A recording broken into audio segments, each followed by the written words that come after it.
Jujutsu Kaisen. Easily the most polarizing manga of its generation. Every week a new chapter drops, and without fail, thousands of people are either calling it the greatest story to ever grace the planet, or just complete dog shit. But now that it's all over, why don't we figure it out for real? Was Jujutsu Kaisen all that it was held up to be? Or was it overhyped garbage carried by one character? Why don't you stick around and find out? If I ever get kidnapped, I'm telling you, I ain't going down without a fight.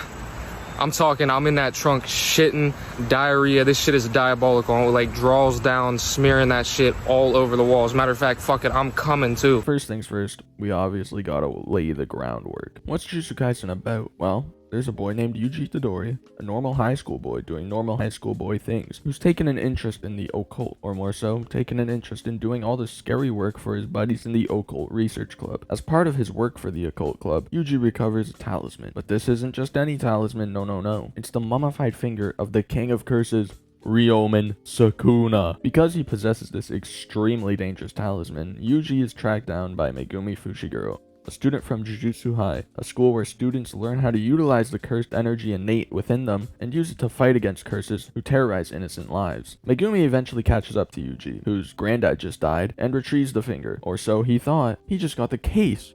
The finger is at school with the occult club, so what do? They go to the school to retrieve the finger. But it's too late, shit's already going down. The curses are running amok, terrorizing Yuji's friends, and Megumi's not strong enough to stop it on his own. So what does Yuji do? He eats the cursed finger, which normally would kill someone, but Yuji's not normal. Instead, the king of curses reincarnates inside of Yuji's body. Granted, he does kill the curse, but now there's an even bigger problem. Sukuna is back and ready to wreak havoc among the populace. Just kidding. Yuji can control him, and so it begins. Yuji Itadori's journey as a Jujutsu sorcerer, fighting all kinds of curses and making all kinds of friends. Speaking of those curses and friends, There was a party? Is all this a test? No.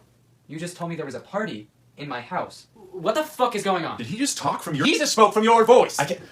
If this is your house, you need to speak up now. Because something happened out there that cannot be reversed. What can't be reversed? I don't get this. How do you not know what's going on? And now he's winking at me! The characters in this series were extremely cool. Geige's ability to craft a shockingly unique power system allowed him to make characters with a whole array of cool powers. Idle Death Gamble, Boogie Woogie, Star Rage, whatever Higuruma's is called, Cursed Spirit Manipulation, Infinity, they're all such cool powers. But the characters who possess these powers have so much more to them. Take Aototo for example. He's just cool as fuck. He remains relatively static, never changing from the moment he's introduced. But that's a good thing, because the moment he's introduced, he's the coolest motherfucker on the planet. This is an Aokiji type introduction, and he only builds on it when he starts beating the shit out of Megumi for giving a lame answer. But it's not just the lame answer we're looking at here. It's the deeper meaning to it. Megumi doesn't care about himself, only others who he deems worthy of his care, like his sister and Itadori, which is why he says as long as they have unshakable character, they'll do. It's the same as the bunt in the baseball game. Sure, helping others is important. They prove that when they beat Sukuna, but you need a mix. A fact proven by Yuji. Yuji Itadori, the main character. I mean, I can't not talk about him. For a long time, he held the spot in my mind as the best main character of his generation. Obviously, this fluctuated, as all things do. There were times where he wasn't really in the story much, and I was like, okay. But by the end, he really stood out to me as a truly great main character. His speech to Mahito. 俺はお前だ。俺はお前を否定したかった。 Fantastic. His speech to Sukuna. Slightly worse because it just kind of felt like he was reusing the lines even if there was thematic weight to it. But still, it was also great. In fact, during that whole final battle, he soared leaps and bounds as a character. But one thing I especially liked was his fight with Higuruma. This felt like a battle between two desperate people with conflicting ideologies. Higuruma, who's lost all hope in the world and decided to live as he pleases, versus Yuji, who, despite facing immense loss, is still filled with hope and understanding that people can change. Yuji, however, doesn't extend this hope to himself when he's put on trial for the mass murder in Shibuya, despite it literally not being him who did it. This turnaround in ideology then spurs a change in Higuruma, and it's all done so magnificently. Despite not doing as much character work as he could have, Geige is still able to create compelling characters by crafting immensely impactful ideologies for each character that bring a great depth to them. This is especially true for the villains. Mahito, Sukuna, Kenjaku, all three have such fascinating and different ideologies, and all three of those ideologies do great work for their character. But there's one man who all these things accumulate into. The coolness, the ideology, the great powers, it all comes down to Geige's magnum opus, Satoru Gojo, the strong.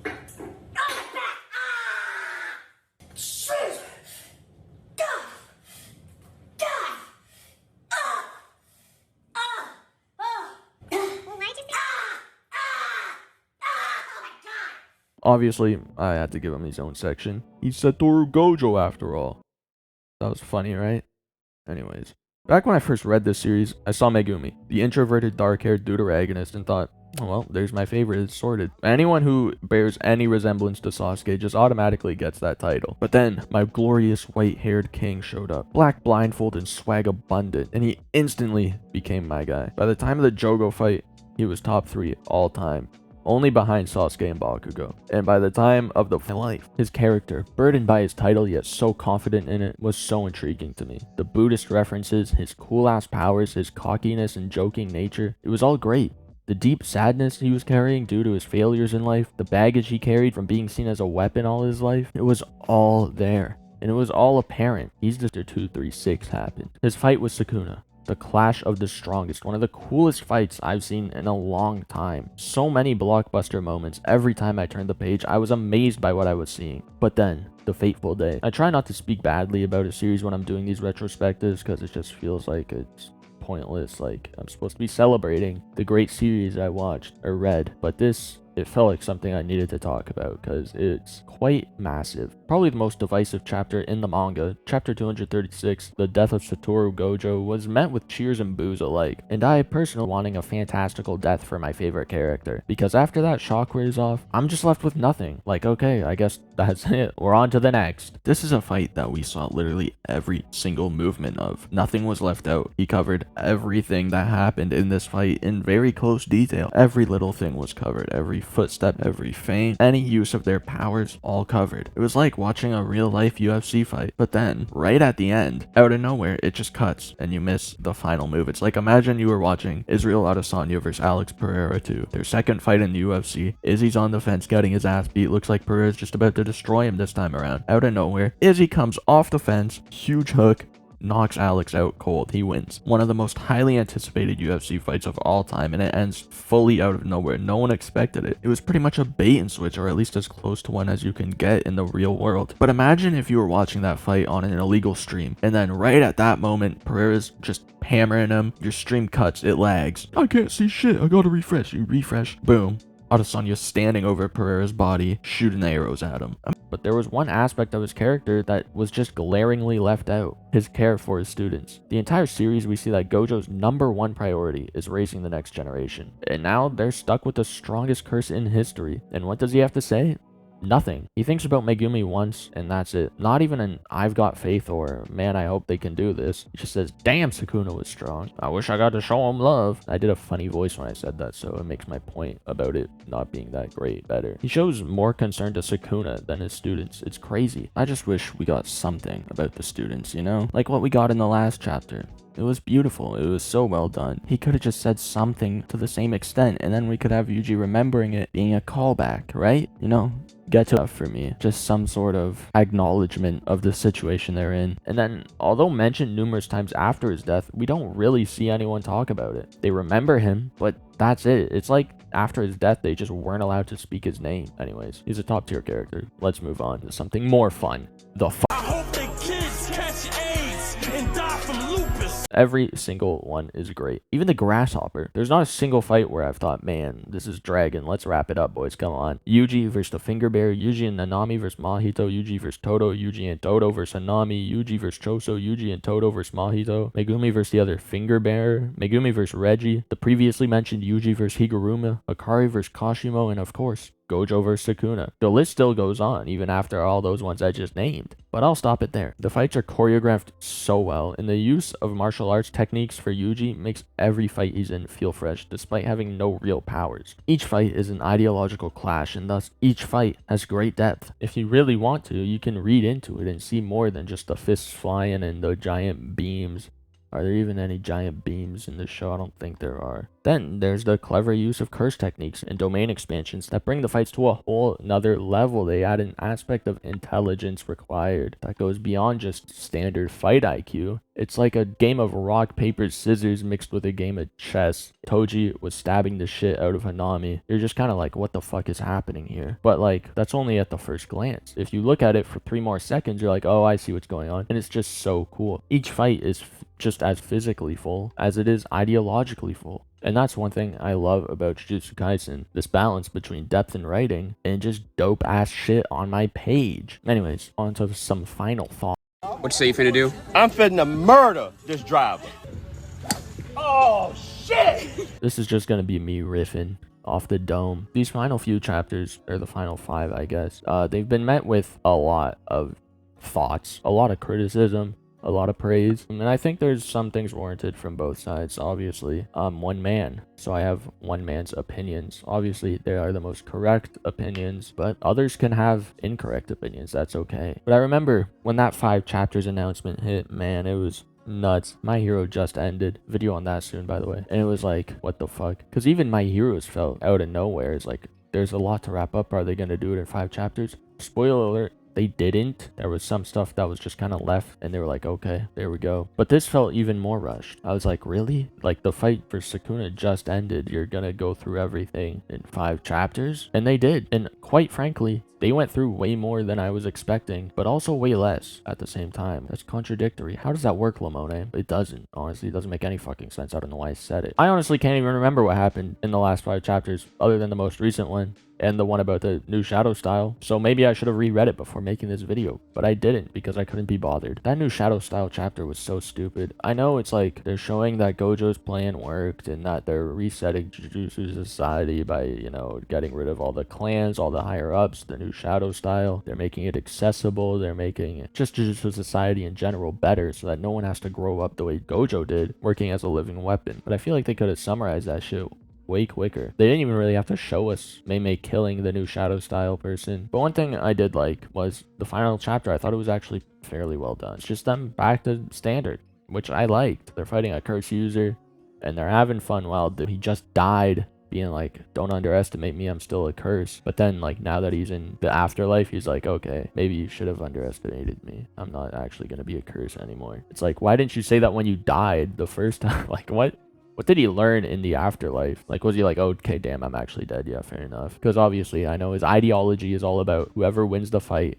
their ideology is correct, which, correct me if I'm wrong, but that kind of like, if he gives up on that ideology because he lost a fight, isn't that kind of contradictory? Because he's still utilizing that ideology to prop up the ideology that beat his because they beat him in a fight, right? Was it fast?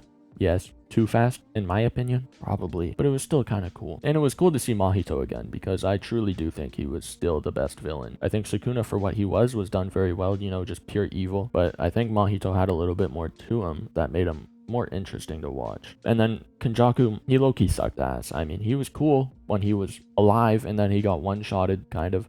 Obviously, he had that fantastic fight before it, but then it was just like, all right. And then he was like, my will be carried on. And I mean, it went to Sukuna, and then it went nowhere else. So it wasn't carried on at all. The reaction to the 5 chapters was met with a lot of, holy shit, how the fuck are they gonna do this? They're probably not. And it was just like already being hated on, which I hate. People were saying, what about the merger? Well, buddy, if you paid attention, the merger was never supposed to happen. I hate saying that if you paid attention, but like really, I don't know why everyone thought that was gonna happen. Like, it was clearly like they have to lose. I thought the only way the merger happens is if Sukuna wins, and then he's like, all right, give me a real challenge, and he fights the merger. And the world explodes, and that's it. But I was never expecting it. This Heian era backstory, I never got why people thought we would get that. Well, I guess I understand why they thought we would get that, but I didn't think it was necessary because Sukuna is clearly a very static character. Him having a sob story as a backstory, which they kind of tried to add in at the end because his mom didn't fuck with him, but he was actually like, no, that's not why. It's all the same anyways. Who cares about that? He's doing the same thing now that he did back then. We understand what's going on. A lot of things people were complaining about really just weren't that important. Some things Yeah, Megumi's domain never being shown was kind of sad. Hikari versus Urame being off-screened was kind of sad. I think the main things we missed out on were just cool shit that we could have seen that KJ built up, and by get built up I don't mean the fucking merger, and just never really went anywhere with. And one thing that really sticks out to me is the clans. The clans could have all had their own arc. Maybe they potential, and there could have just been, I feel like, so much more expanded on. Is it bad that it wasn't? No. But could it have made it better? Probably. You know what didn't make it better? Nobara. Anyways, I think I've been yapping for far too long now, so I'm gonna end this video here. Actually, one thing I forgot to say is that Jujutsu Kaisen leakers, send them to the Nuremberg trials. Bro, I stole that joke from Twitter. Send them there, though. Those motherfuckers ruined that shit for me. Holy shit. There's no worse way to read a series than through those whack-ass leaks, bro. I'm, like, staring there looking at these fucking 2P images, reading some dog shit-ass translation, and then fuck me, I gotta deal with John Wary's translation in the official. I'm reading it 3 different goddamn ways. It's insane. Why am I reading this chapter 3 times, and each time I'm getting a different goddamn story? Genuinely think it just made so much more people just not understand the story at all. And I don't say that in some pretentious way, like some of those fucking nerds on TikTok. I say that in a genuine way. I think people go through it and they're like, okay, well, I got the gist of this chapter. Now I can talk about it all I want. Which, to be fair, they can. God, just execute them. Get them out of here, man. I hope no series ever goes through those goddamn leakers, man. I hate it. Thank you, Geisha Akutami. Thanks for making Jujutsu Kaisen. And thank you for making Jujutsu Kaisen again. I think that's all I want to talk about. It was a great series, and it will go down as one of my favorite series of all time. Certainly top 10. And